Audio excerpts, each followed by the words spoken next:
El siguiente programa mixto contiene elementos de lenguaje, salud, sexo y violencia que solo pueden ser escuchados por niñas, niños y adolescentes bajo la supervisión de sus madres, padres, representantes o responsables. Este programa es presentado por Tecnoclean, prevención y desinfección para combatir la COVID-19. @Mazda3 Autopartes BZLA, tu tienda virtual en Instagram de Autopartes Mazda en Caracas.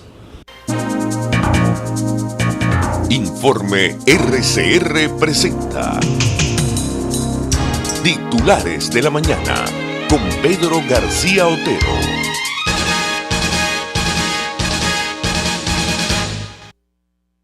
Joe Biden avanza hacia la Casa Blanca con las victorias en Wisconsin y Michigan. Trump lanza una batalla legal contra el escrutinio, agitando el fantasma del fraude. Esto es una nota de El País de Madrid. El demócrata Joe Biden avanza hacia la presidencia de Estados Unidos en medio de un escrutinio de vértigo, largo por la gran avalancha de participación y la cantidad de votos anticipados, y complicado por las presiones de Donald Trump, que agita el fantasma del fraude. Las victorias en estados decisivos como Michigan y Wisconsin, ya amarradas el miércoles por la tarde, dejan a Biden a la puerta de la Casa Blanca a falta de que se confirmen los resultados, esto es importante, en Nevada y Arizona. Y ya les vamos a estar hablando de Arizona porque tiene una particularidad. El vicepresidente de la era Obama compareció ante los medios desde su ciudad, Wilmington, Delaware, y transmitió su convencimiento de que ganaría, pero evitó reivindicarlo formalmente y llamó a la concordia. A las 2:30 de la madrugada del viernes, hora local de Washington, el conteo seguía en Georgia y Arizona, con las diferencias entre ambos candidatos estrechándose y aumentando la tensión. Nevada había anunciado por la noche que no ofrecería nuevos datos hasta el día siguiente. Hoy a las 9 de la mañana, hora de Arizona, aquí son 2 horas menos, creo, o 2 horas más, aquí serían las 11 de la mañana, dijo Nevada que ofrecería los resultados de su elección. Si Biden gana 2 de ellos, ya tiene los votos electorales suficientes para ganar. Es decir, si gana Arizona, en este momento ya está coronado como presidente de Estados Unidos.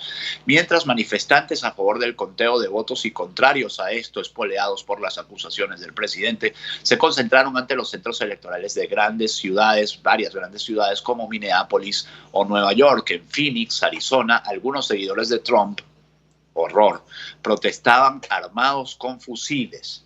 Dice El País: tenemos los estados necesarios para llegar a los 270 electores para ganar la presidencia. No estoy aquí para declarar que hemos ganado, sino para informar de que, una vez acabe el escrutinio, creo que seremos los vencedores, había dicho Biden horas antes, y pidió a los estadounidenses que dejen de tratar a sus oponentes como enemigos.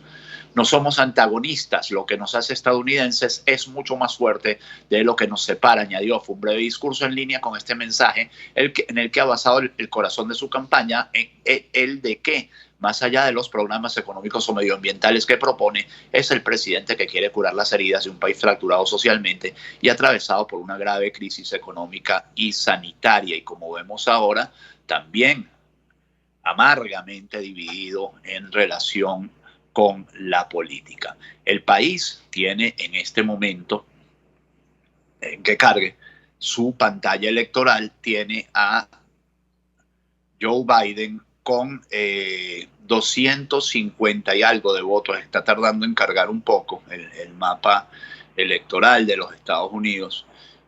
Y a Donald Trump todavía con 214 votos, porque el último estado que se le anexó fue el de Maine. Tiene 253 votos según El País, Joe Biden, porque pone a Arizona en disputa con 86% escrutado. La diferencia es de apenas 2,4 puntos, 69 mil votos.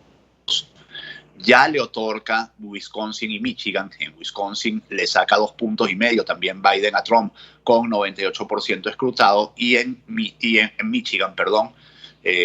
unos 130 mil votos, 135 mil votos, faltando por escrutar 2% del padrón. Es decir, la tendencia parece claramente irreversible. Y en Wisconsin le saca apenas 0,7 puntos, unos 27 mil votos, menos de 27.000 votos, 26.800 votos, y falta por escrutar 2% del padrón. Allí sí podría eventualmente haber una sorpresa. El país, como ya les digo, tiene a Joe Biden con 253 votos electorales, pero Google y la mayoría de los medios ya le dan 264 votos electorales a Joe Biden porque ya le ponen Arizona de su lado. ¿Qué podría hacer Trump para ser presidente? Bueno, ganar los 3 estados en lisa que quedan, que son rosados, que no están, digamos, definidos para ninguno de los dos, o sea, que no están definidos para ninguno de los dos, pero que en donde la ventaja la llegan los republicanos. Pensilvania, donde ayer se trasladó Rudolph Giuliani, el exalcalde de Nueva York, a impugnar las elecciones y a pedir un reconteo de votos. Allí le saca Donald Trump 2,5 puntos de ventaja, unos 200.000 votos, 170.000 votos a Joe Biden. North Carolina, donde también la diferencia está en aproximadamente 80.000 votos. Y Georgia, donde Donald Trump iba galopando y la ventaja se ha reducido a menos de 27.000, a menos de 23.000 votos. Menos de 23.000 votos es la diferencia. Y además de eso tendría que ganar Nevada, donde en este momento Joe Biden gana por unas 6 décimas de punto, por unos 8.000 votos, pero está escrutado apenas el 75% del padrón electoral. En Nevada, como ya les dije, que es el que puede hacer que proclamen a Joe Biden como presidente de Estados Unidos, se suspendió el conteo hasta este 5 de noviembre. Las autoridades electorales en el estado de Nevada suspendieron el conteo electoral hasta la mañana de este miércoles 5 de noviembre, según medios locales. Dijeron los funcionarios que no se darán más resultados hasta el mediodía del jueves, es decir, de hoy. Los votos que restan por ser contabilizados corresponden a las boletas recibidas por correo el día de las elecciones. Tras haberse escrutado, fíjense ustedes, la cifra difiere de la que tiene el país. El 86% de los votos esperados en Nevada, Joe Biden contaba con 49,3% y el presidente Donald Trump con 48,7%, es decir, con 6 décimas de diferencia. Principales periódicos de Estados Unidos. New York Times dice: Biden construye una mayoría en los estados cruciales y Trump desafía el conteo de votos. Challenges, o sea, desafía, para decirlo, va a desafiar legalmente. El Washington Post va en la misma línea, dice, mientras Biden se acerca a los 270, Trump señala, apunta a una batalla legal. Los Angeles Times dice, todavía contando la carrera cuelga o guinda de algunos estados cruciales. Chicago Tribune dice, la nación espera, bueno, obviamente. Houston Chronicle dice, para comerse las uñas, la carrera presidencial demasiado cerca para decidirse, pues. Biden dice, el Wall Street Journal dice, Biden amplía su ventaja sobre Trump, y el Financial Times dice, la elección estadounidense en el filo de la navaja. Mientras tanto, Trump acusa a los demócratas, como ya les dije, de intentar robar las elecciones. Esta es una nota de Panorama. Nunca les dejaremos hacerlo. Los votos no pueden emitirse una vez cierran las urnas, escribió Trump en su cuenta. El Washington Post, por cierto, publicó un editorial muy sensato en el que dice que ciertamente hay que contar todos los votos, porque ahora la campaña de Biden se centra en decir cuenten cada voto. Y Washington Post dice ciertamente hay que contar cada voto, pero no los votos emitidos después de que se cerraron las mesas electorales, donde parece que hay ahí un gallo tapado que puede estar afectando la campaña de Trump. Todo bastante confuso en este momento. El presidente estadounidense acusó a la 1 y 45, a la oposición demócrata, de intentar robar las elecciones y describió los resultados provisionales como una gran victoria que podría llevar a su reelección. Por cierto, Twitter está baneando, está, digamos, poniéndole una etiqueta a los tweets de Trump, diciendo que podrían contener información falsa etcétera, etcétera, etcétera. No lo hace con los tweets de Biden, por cierto. 6:49 minutos, 6:39 minutos, que ya a las 6:49 ya se acabó este programa, 6:39 minutos. Titulares de la mañana de RCR 750M.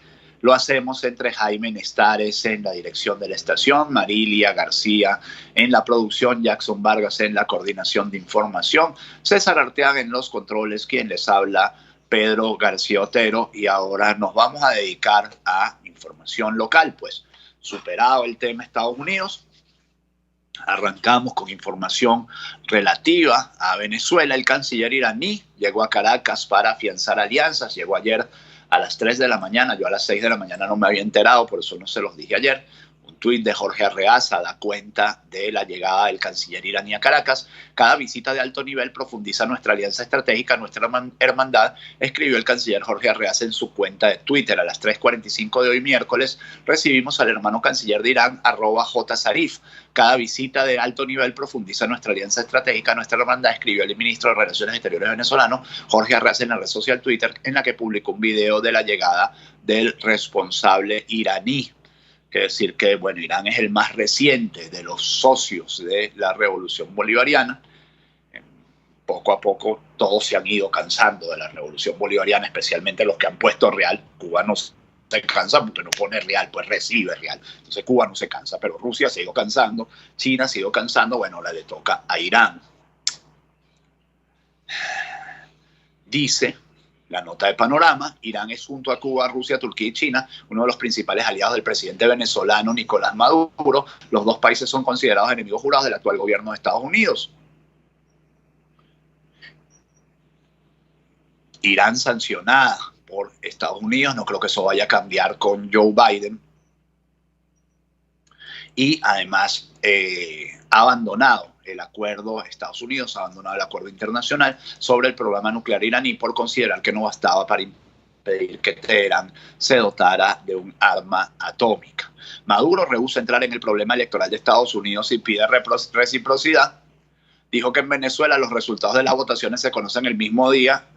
Inmediatamente en las redes sociales le cayeron encima, no le dieron, se conocen desde meses antes. Y fíjense ustedes, lo que diferencia una elección competitiva de una elección no competitiva, según los teóricos de las ciencias políticas. Dice Maduro, los resultados de las votaciones se conocen en el mismo día. Desde las redes sociales le cayeron encima. No, se conocen desde antes. Las elecciones del 6 de diciembre ya se conoce el resultado hoy. En una elección competitiva, las reglas son transparentes y las reglas son permanentes. Y entonces todo el mundo juega de acuerdo a reglas permanentes y la incertidumbre se centra en los resultados. Exactamente lo que está pasando en Estados Unidos en este momento. Hay un cúmulo de reglas, incluso esa regla que protesta Trump del voto por correo, está, desde que Estados Unidos es un país, está instaurada. Las reglas son permanentes, la incertidumbre se centra en los resultados.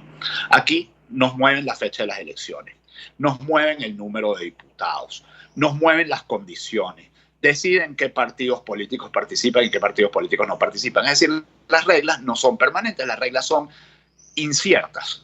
Y lo que se conoce justamente es el resultado, la diferencia entre una elección competitiva y una elección no competitiva. Y no dicho por mí, como ya les digo, dicho por los grandes teóricos de las ciencias políticas internacionales. España, otra información, oficializó encargado de negocios en Venezuela.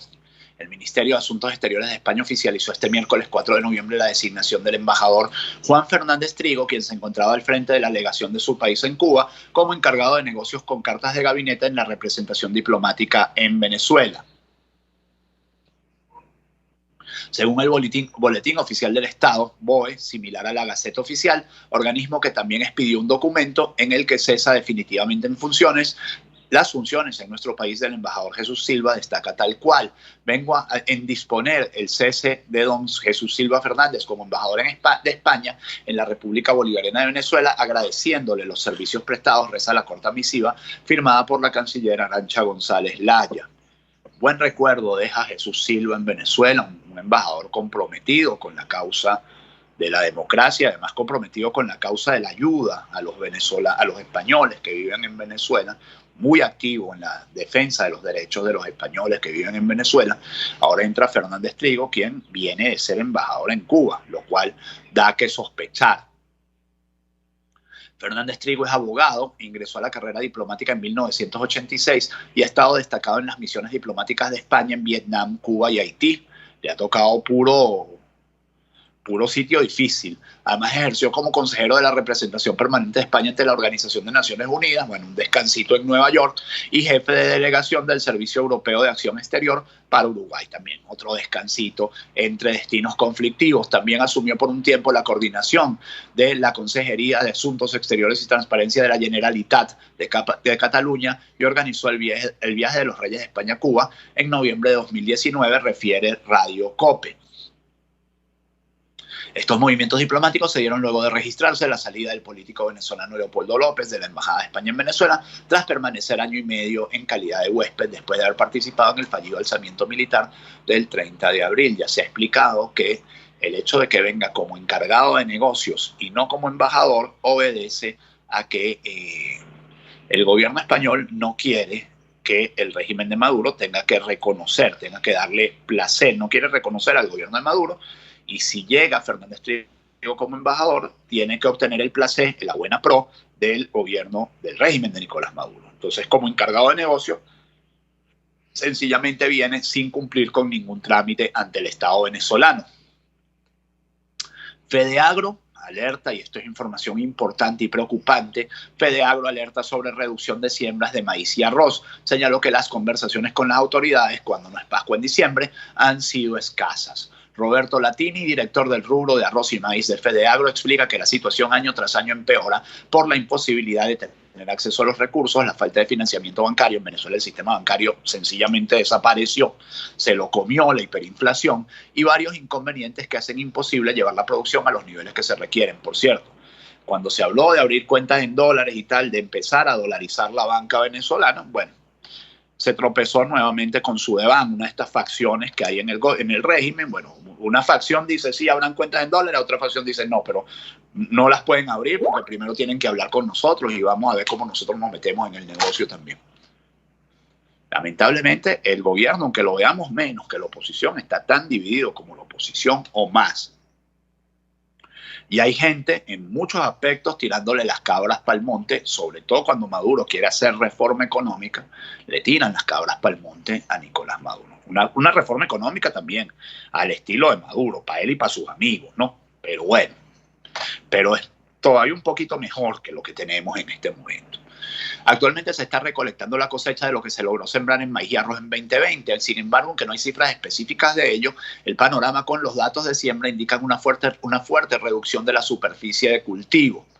Explicó que a inicios de ciclo se estimaba tener una superficie de alrededor de 150.000 hectáreas de maíz, lo que significaba, imagínense ustedes, Venezuela llegó a cubrir el 80, el 90% de sus requerimientos de maíz. Hoy estamos en 30% de los requerimientos de maíz de los venezolanos. En arroz las cifras no se alejan, aunque se reflejan reducciones importantes con 40.000 hectáreas en este ciclo. Por eso es que usted termina recibiendo, si usted recibe una caja CLAP, termina recibiendo un paquete de arroz del odiado enemigo, que es Guyana, arroz guyanés. Llega a las cajas CLAP. Hay que entender que en maíz se requiere 1 millón de hectáreas cultivadas y en arroz más de 200.000 hectáreas, por lo que las cifras son bien bajas y de no revertirse la situación seguirán cayendo, dijo Latini a Fede Cámaras Radio. Por cierto, Latini, por su apellido, descendiente de aquellos italianos que llegaron a Venezuela en la década de los 50, italianos, portugueses, canarios, españoles que llegaron en la década de los 50 a sembrar a Venezuela, a producir a Venezuela. Consulta popular se realizará en 2 modalidades. El comité organizador de la consulta popular promovida por el presidente encargado de Venezuela, Juan Guaidó, anunció la fecha oficial para llevar a cabo el proceso. Será del 5 al 12 de diciembre bajo 2 modalidades, presencial y digital. El único requisito será ser mayor de 18 años y presentar la cédula de identidad o pasaporte vencido vigente al momento de realizar la consulta. La fase de manifestación presencial se llevará a cabo el día 12 de diciembre utilizando mecanismos de bioseguridad. Acción Democrática garantizó su respaldo a la consulta popular. Carlos Prosperi, secretario de Organización Nacional, participó en la manifestación que se realizó en Tucacas, Estado Falcón, Desde la concentración, el parlamentario subrayó que ADE apoya la consulta popular que busca hacer frente a las cuestionadas elecciones convocadas para el próximo 6 de diciembre. Y Juan Guaidó participó en una sesión virtual del Senado italiano en la que les hizo la petición de rechazar las cuestionadas parlamentarias del 6 de diciembre. Les pedimos alzar la voz en defensa del legítimo parlamento y rechazar el fraude del 6 de diciembre, apuntó. El Centro de Comunicación Nacional reseñó el encuentro de Guaidó con la agrupación formada por más de 100 parlamentarios de diferentes fuerzas políticas. Así pues, los legisladores reiteraron que apoyan la lucha de los venezolanos, el retorno de la democracia al país y la restauración del orden constitucional. Son las 6:49 minutos. Vamos a hacer brevemente la publicidad. Quiero hablarles Tecnohospitalaria. Innovamos para servirle y tenemos todo lo que usted necesita para combatir la COVID-19. Mascarillas, guantes de examen, bragas de protección biológica, geles antibacteriales, suplementos alimenticios, alcohol, careta de protección facial y mucho más. Como contactarnos, tecnohospitalaria.com. También en el 0212-715-8543, 0212-519-6031, info@tecnohospitalaria.com y las redes sociales Facebook, Twitter, Instagram como Tecnohospitalaria. Innovamos para servirle y tenemos todo lo que usted necesita para combatir la COVID-19. También hablarles de Mazda 3, Autopartes BCTLA, venta de repuestos Mazda en Venezuela, originales y genéricos de la mayor calidad. Envíos a nivel nacional a través de Courier. Somos tienda virtual. ¿Cómo ubicarnos? Fácil, Instagram, Mazda 3, el 3 va en número, Autopartes BZLA, 0424-251-2826, Mazda 3, Autopartes BZLA. Somos tienda virtual de repuestos Mazda en Caracas, con envío a todo el país a través de Courier. Seguimos leyéndoles informaciones. Protesta de ayer, sector salud, sector educación. Sector salud evalúa ir a paro nacional si continúan sus sueldos de miseria. Vender bolsitas de tostones, dice la Patilla,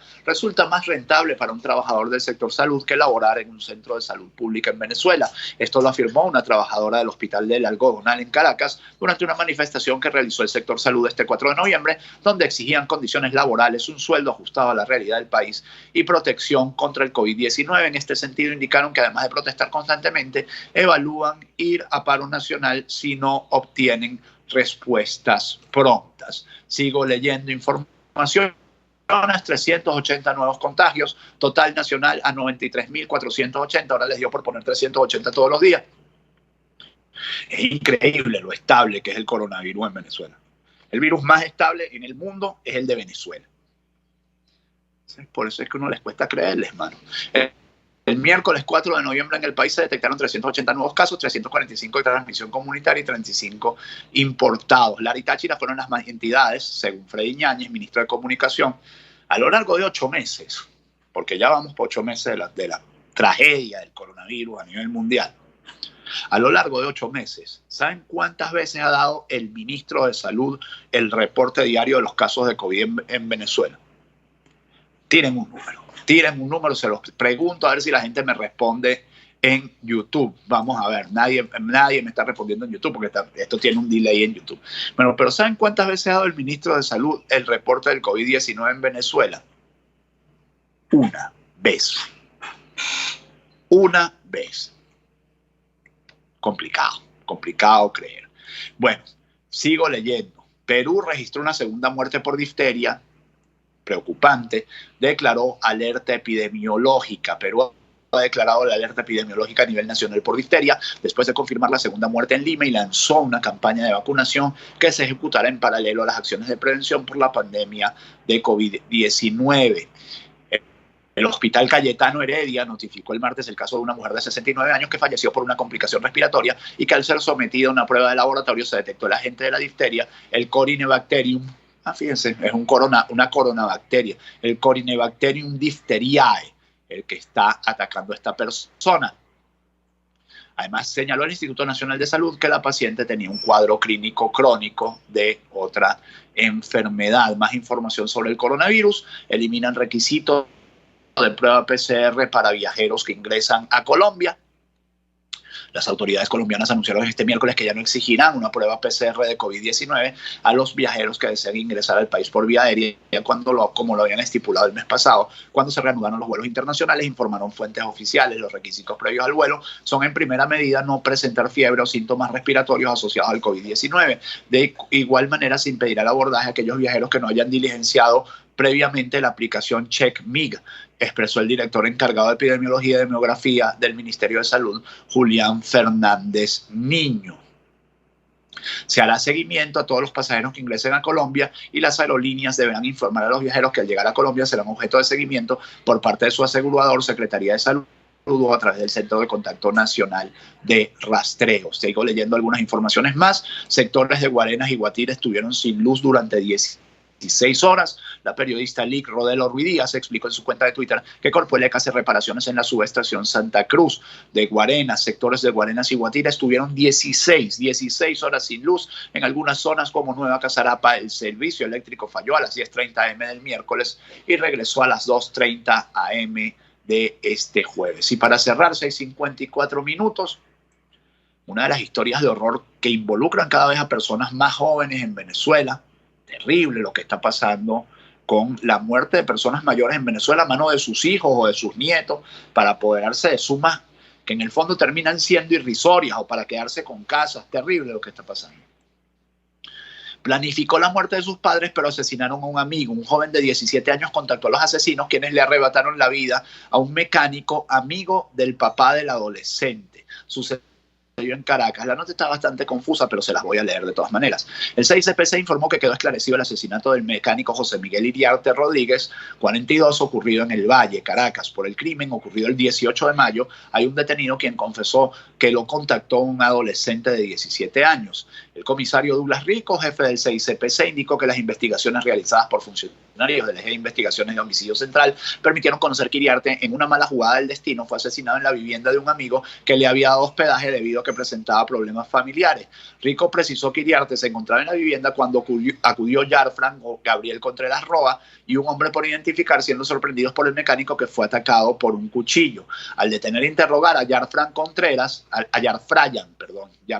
Contreras, manifestó que el hijo del dueño de la residencia de 17 años lo contactó y contrató para que asesinara a su padre y madrastra para apoderarse de $2,000 y prendas de valor. El día del crimen, el joven fue quien permitió que los criminales ingresaran a la residencia, y uno termina suponiendo, porque como ya les digo, la nota está bastante mal escrita, que asesinaron al señor Iriarte pensando que era el papá de este muchacho.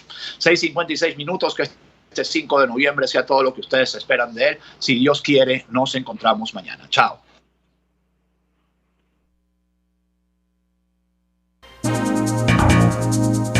Informe RCR presentó Titulares de la Mañana con Pedro García Otero. Este programa fue presentado por Tecnoclean, prevención y desinfección para combatir la COVID-19. @Mazda3 Autopartes BZLA, tu tienda virtual en Instagram de Autopartes Mazda en Caracas.